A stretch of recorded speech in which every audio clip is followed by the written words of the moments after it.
મારું નામ કાવ્યા છે. હું એક નાનકડા ગામમાં જન્મી હતી, જ્યાં ન તો સારી શાળાઓ હતી, ન તો મોટા સ્વપ્ન જોવા માટે લોકો હિંમત આપતા. મારા પપ્પા મજૂરી કરતા અને મમ્મી ઘરોમાં વાસણ માંજતા. ગરીબાઈ એ અમારી કિસ્મત જેવી હતી. પણ હું નાની હતી ત્યારથી જ મનમાં વિચારતી હતી કે આ જીવન આવું તો ના જ રહેવું જોઈએ. શું હું કંઈ બદલાવી ન શકું? હું ગામની કાચી ગલીઓમાં દોડાદોડી કરતી, પણ મનમાં હંમેશા એક ચમકતી ઈચ્છા જાગતી. અભ્યાસ કરવો જ છે, મોટું બનવું જ છે. મારી મમ્મી વારંવાર કહેતી, બેટી તું ભણજે, તારી સાથે અમારી આશા બંધાયેલી છે. એ વાતો મને વધુ મજબૂત બનાવતી. પરંતુ ગરીબી એક મોટા તાળાવાળી જેલ જેવી હતી. સવારે પપ્પા મજૂરીએ જતા, મમ્મી વાસણ સાફ કરવા જતી. ક્યારેક ઘરમાં અનાજ પૂરતું ન હતું તો મમ્મી પોતાનું ખાવાનું છોડીને મને રોટલી ખવડાવતી. એ દ્રશ્ય હું ક્યારેય ભૂલી શકતી નથી. ગામના લોકો ઘણીવાર મજાક કરતા, ગરીબના ઘરમાં છોકરાઓ ક્યારેય કશું બનતા નથી. કેટલાક તો મમ્મીને કહેતા, દીકરીને ભણાવવાનો શું ફાયદો, 2-4 વર્ષમાં તો પરણાવી જ દેવાની છે. પણ મમ્મી હંમેશા એક જ જવાબ આપતી, મારી દીકરી કશુંક કરશે, તમે જુઓ. એ શબ્દો મારી અંદર અગ્નિ જેવો આત્મવિશ્વાસ જગાવતા. મારે અભ્યાસ કરવો છે તો મને અભ્યાસ ખૂબ જ ગમતો, પણ શાળાએ જવું સહેલું ન હતું. શાળા ગામથી 2 કિલોમીટર દૂર હતી અને ખુલ્લા પગે કાદવમાં ચાલીને જવું પડતું. ક્યારેક તો ચંપલ ફાટી જતી, છતાં હું હસતી હસતી પહોંચી જતી. મારી પાસે પુસ્તકો ખરીદવા માટે પણ પૈસા ન હતા. ઘણીવાર બીજા બાળકોના જૂના પુસ્તકો માંગીને વાપરતી. ક્યારેક પેન્સિલ પૂરી થઈ જાય તો કોલસાથી લખતી, પણ અભ્યાસ છોડવાનો વિચાર ક્યારેય કર્યો જ નહીં. અમારા ગામની શાળાના એક શિક્ષક શ્રી દેસાઈ સર મને ખાસ પ્રોત્સાહન આપતા. સર કહેતા, કાવ્યા, તારી આંખોમાં તેજ છે, તું મહેનત કરીશ તો જરૂર આગળ વધીશ. એ શબ્દો મારા જીવનનો આધાર બન્યા. ઘણા દિવસો એવા આવ્યા કે મમ્મી બીમાર પડતી, પણ મને મજૂરી કરવા જવું પડતું. ક્યારેક ખેતરમાં ઘાસ ઉપાડવું, ક્યારેક ઈંટો ઊંચકવી, હાથમાં છાલા પડી જતા. પણ સાંજે ઘરે આવીને દીવા પાસે બેસીને અભ્યાસ કરતી. મને લાગતું કે એ જ દીવો મારા સપનાઓનો પ્રકાશ છે. છોકરી હોવાને કારણે સમાજ તરફથી ઘણા વાંધા મળતા. પાડોશણો વારંવાર કહેતી કે દીકરીને ભણાવવાથી શું મળશે, આવતીકાલે સાસરે જશે તો ઘરનું કામ જ કરવાનું છે ને. પણ હું મનમાં કહેતી, ના, હું મારા ઘરકામ માટે જન્મી નથી. માત્ર ઘરકામ નહીં કરું, હું મારા માતા પિતા અને ગામનું નામ રોશન કરીને જ રહીશ.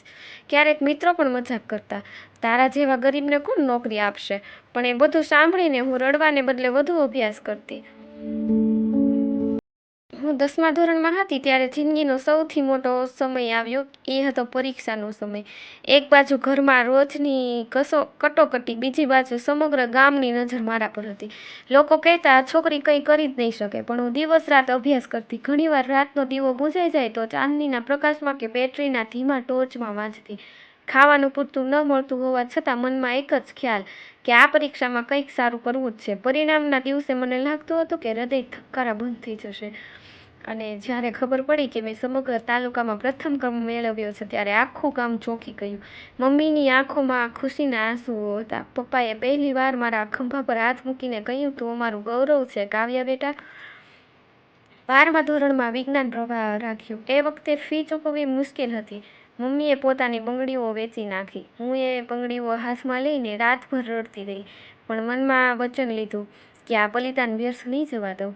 હું ફરી મહેનત કરી અને સારા ગુણોથી 12મા પાસ થઈશ. અને ખરેખર મેં 12મું ખૂબ જ સારા માર્ક્સથી પાસ કર્યું. ત્યારબાદ શહેરની કોલેજમાં પ્રવેશ મળ્યો. ગામની છોકરીઓ માટે બહુ મોટું પગલું હતું.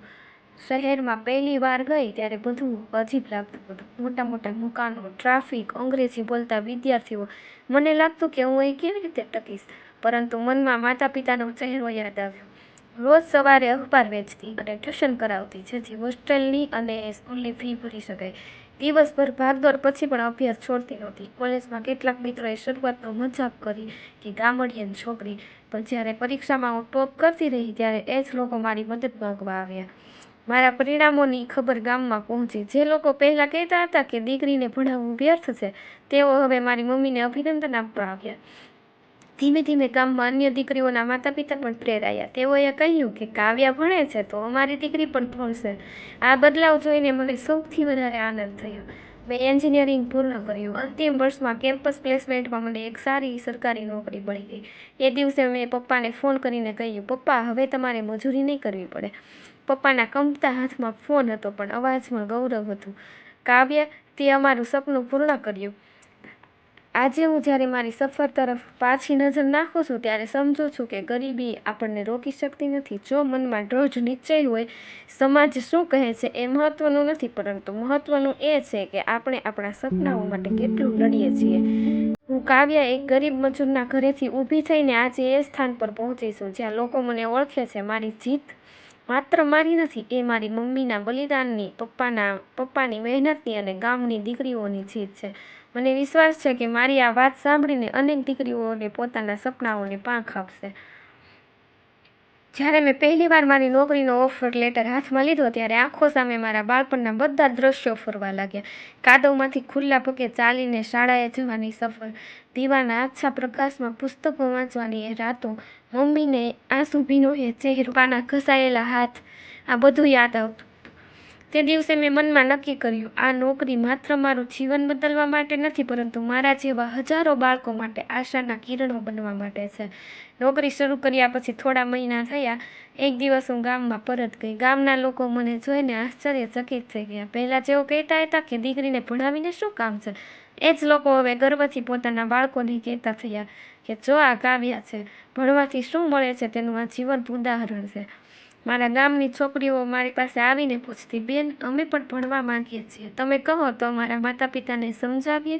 મને લાગ્યું કે મારા જીવનનું સાચું પુરસ્કાર તો આ જ છે કે મારી સફર બીજા માટે રસ્તો બનાવી રહી છે. પપ્પા હવે મજૂરી કરતા નથી. મમ્મીના ચહેરા પર પહેલી વાર ચિંતા કરતાં વધારે શાંતિ જોવા મળે. જ્યારે હું તેમને શહેરમાં મારા ઘરે લઈ ગઈ ત્યારે મમ્મીએ આંસુભરી આંખોથી કહ્યું, બેટી, આજે તું અમારા બધા દુઃખ ભૂસીને ગૌરવ અપાવ્યું છે. મારા માટે એ શબ્દો કોઈ પણ પદવી કે પગાર કરતાં મોટા હતા. હવે મારું એક જ સપનું છે, મારા જેવા ગરીબ બાળકો માટે શિક્ષણની સુવિધા ઊભી કરવી. મેં નોકરીમાંથી થોડા પૈસા બચાવીને ગામમાં લાઇબ્રેરી શરૂ કરી. ત્યાં બાળકોને મફતમાં પુસ્તકો મળે છે અને હું રજાના દિવસોમાં તેમને ભણાવવા જાઉં છું. ધીમે ધીમે ગામના માતા પિતામાં પણ સમજણ આવી રહી હતી કે દીકરીઓને ભણાવવી જોઈએ. આજે મારા ગામમાં ઘણી છોકરીઓ કોલેજ સુધી જઈ રહી છે.